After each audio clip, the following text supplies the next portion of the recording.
I couldn't handle the thought of dealing with a woman whose pregnancy made her look huge, while I would have to raise the baby alone and constantly see her big 9-month pregnant belly. He looked at me with disdain and had a smirk on his face, as if he was expecting this situation. Even though I knew this would happen, I quickly went to my room and came back with some divorce papers. I showed them to Anon without hesitation. He looked shocked and asked, "What's this all of a sudden?" "Well, it was your idea. Just sign it quickly. I'll submit it tomorrow," I said. His face turned red from embarrassment and anger at my words. "Watch carefully. I'll make you regret how you've treated and looked down on me," I warned him. "My name is Helen. I'm 26 years old and a housewife. 2 years ago, I used to work for a mobile company. I met Anon, my boss, when I was 24. We quickly fell in love and got married. Anon, who is 3 years older than me, was very reliable, especially when he was teaching me at work. I was really thankful for his clear guidance. We became good friends and often went out to dinner. When he asked me out, I was thrilled, especially since I had never dated anyone before. It's a bit embarrassing, but I was always more interested in cartoon characters than real men. Seeing my high school and college friends getting married one after another made me feel pressured. When I fell in love with Anton, I promised myself he would be my first and last love. I was thrilled when we started dating and then got married a year later. Anton was good-looking and popular with our female colleagues. I was proud to be his wife and enjoyed all the congratulations and well wishes we received. I felt incredibly happy, not knowing what would come next. The day after we officially registered our marriage, I mentioned to Anton, "Now that we're married, you expect me to quit my job, right?" Anton surprised me with his response. "I've always wanted my wife to focus only on home matters. Don't worry, I can support us with my income," he said. "But this is so sudden. You never told me this before," I replied. Anton had never mentioned wanting me to quit my job before we got married.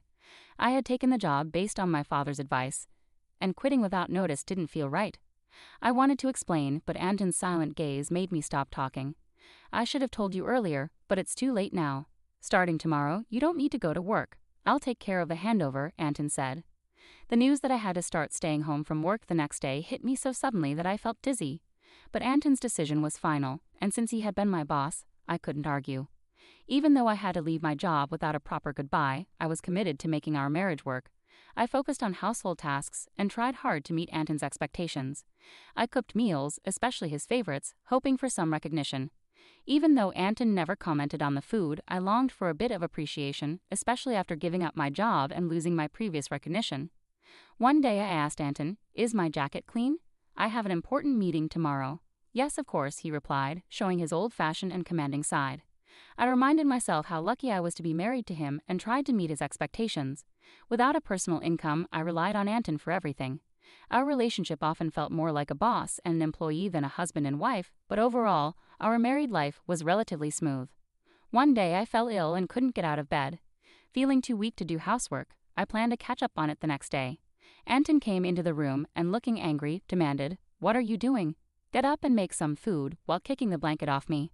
I explained, "I'm sorry, I'm not feeling well." Instead of understanding, Anton scowled and said, "You don't work, and you're lying down just because you're a bit sick." Pathetic. I was shocked that he would insist on chores even when I was sick. I never expected him to be like this before we got married. Maybe I should have noticed, but it was too much. I ended up doing the chores while crying. A few days later, I realized I had missed my period and felt a rush of panic. I went to the drugstore and bought a pregnancy test, which turned out to be positive. Overjoyed, I cried tears of happiness and decided to tell Anton as soon as he came home from work.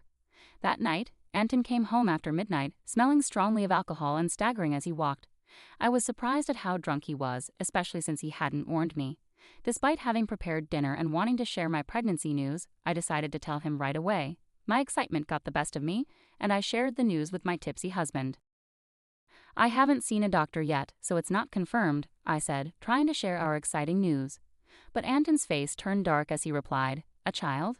What have you done?"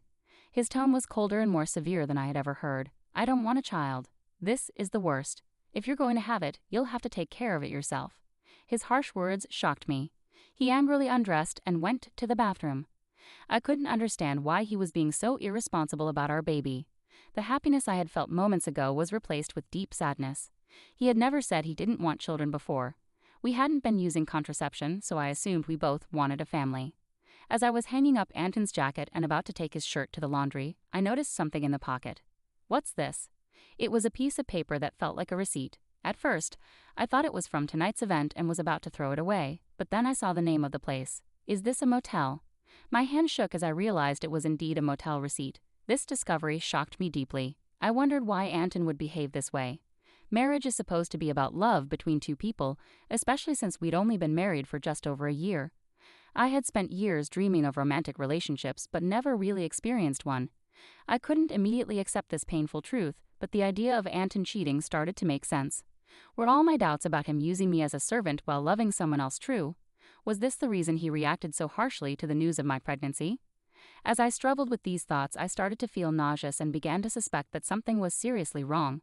It seemed like Anton had a mistress at my former workplace, and perhaps he wanted to marry me for stability rather than love. Everything started to make sense, and I felt like the line between reality and my imagination was blurring. Still, I couldn't ignore the hurtful things he said after I told him about the pregnancy. I decided to gather proof of Anton's infidelity. His cold behavior towards me made it clear that he was angry about the pregnancy. Even though I was dealing with morning sickness, he would deliberately eat strong-smelling foods around me and criticize my housework, making me redo things. It was tough on my pregnant body and heart, but I was determined to find out the truth. Anton never let go of his cell phone, even taking it with him to the bathroom, so I couldn't look at it. When I snuck into his room, it was always tidy, and there was nothing suspicious. He was very organized at work, and his desk was always spotless. It became clear that catching him red-handed would be difficult. I frequently checked his pockets for receipts or other evidence, but my search was coming up empty. I thought about hiring a private detective, but I didn't have the money for that. I was lost in thought about my situation when I got an unexpected phone call from my father, who rarely called me. "Hello, it's me, your dad. How are you?" he asked. I was surprised to hear from him, given how busy he usually is. "Dad, what's going on? Aren't you swamped with work?" "My employees have been doing well, so I'm not that busy," he said. As the CEO of a company in Canada, my father had always been a workaholic. I didn't have many childhood memories of spending time with him, but I respected his dedication. I wondered why he was calling now. "So what's up?" I asked, waiting for him to explain. My father then shared something shocking. "Is that really true?" I asked, stunned by what he revealed. "Yes, he's not the type to lie." "I want you to trust me," my father said, trying to reassure me. At first, I was in shock and couldn't respond, but as I processed the information, I felt a sense of relief. "Thank you, Dad. I'll do my best," I said gratefully before ending the call. My investigation was finally showing results, and I felt a mix of relief and anger because of the ongoing tension with Anton. Despite being pregnant, Anton remained distant, which only deepened my resentment towards him. Months went by, and our relationship stayed strained. Then something happened that shattered our life. As I approached my 9th month of pregnancy, I lived in constant fear around Anton, trying to avoid him and leading a quiet, restricted life.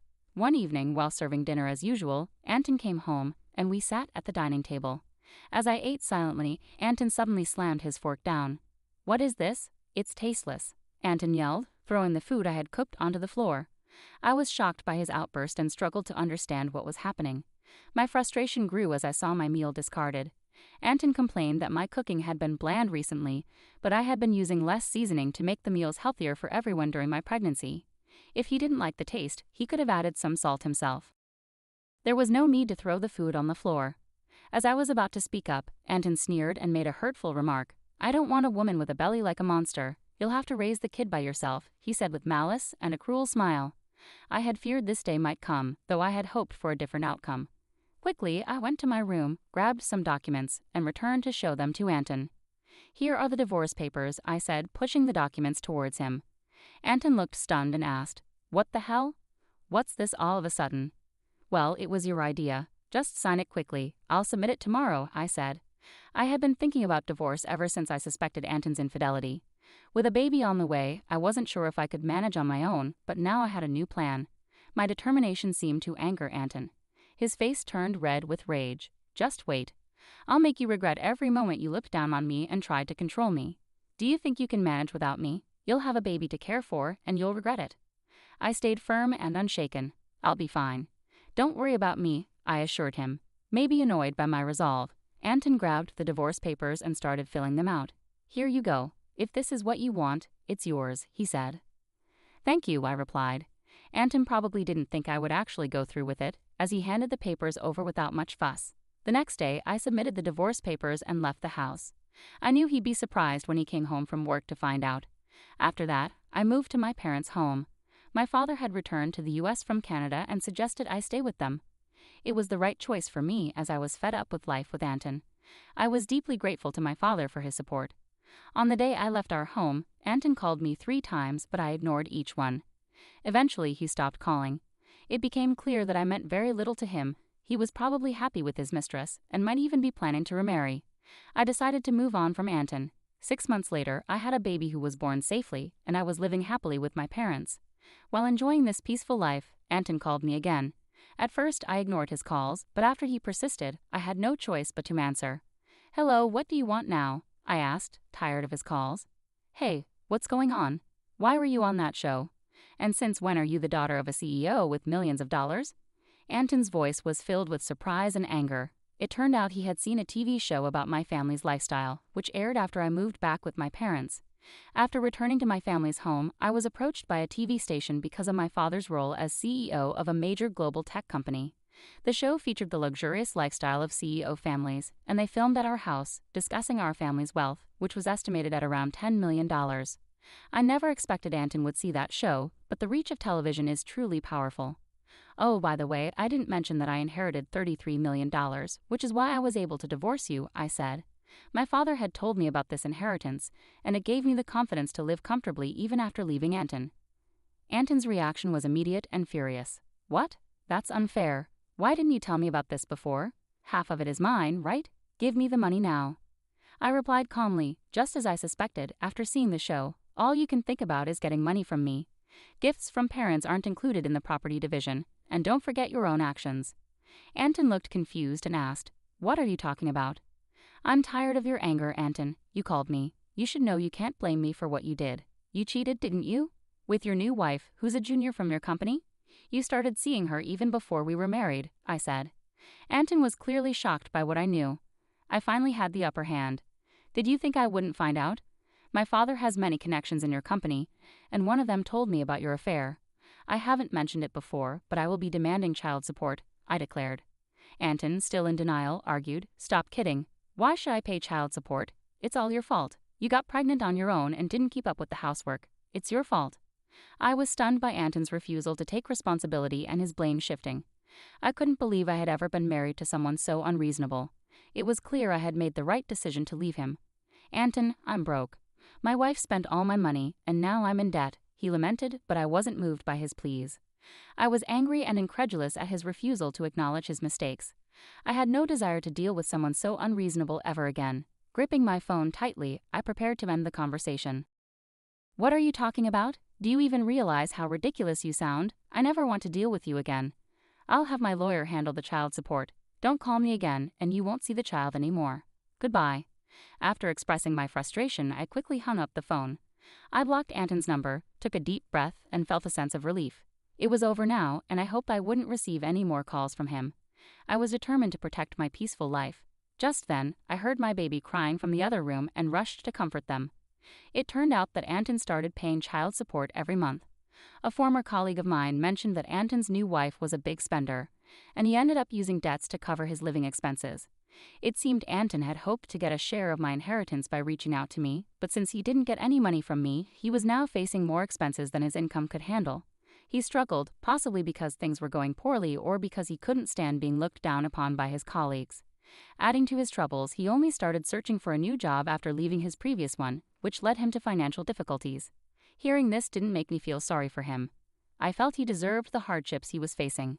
The harsh words and cold behavior he showed me were unforgettable, and I hoped he got what he deserved.